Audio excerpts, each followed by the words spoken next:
In this video, I want to show you how to put your Generation 2 Ring doorbell in setup mode.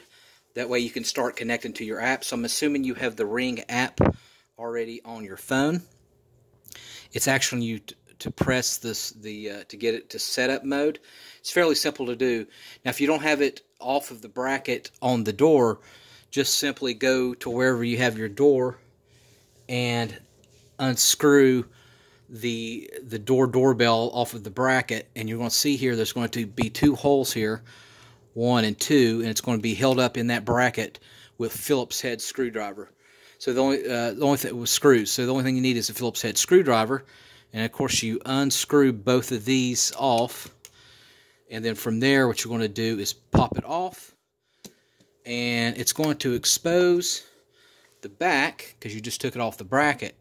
And then right here is your setup button. So what you're going to do is you're going to hold this down, the orange button on your Generation 2, for 5 seconds.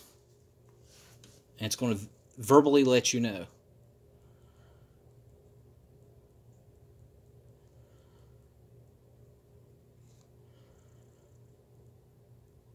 Now in setup mode.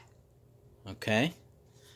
So I had to release it and then repress it. But you basically hit that orange button for 4 to 5 seconds. Now reconnecting.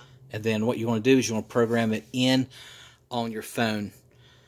So basically it's looking for a signal from your phone to connect. Alright. And then also too, if you're not familiar, to charge it, the only thing you have to do is just get a mini micro USB cord to charge it and just plug it in.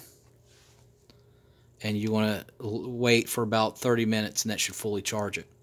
Alright, thanks for watching. Make sure you subscribe.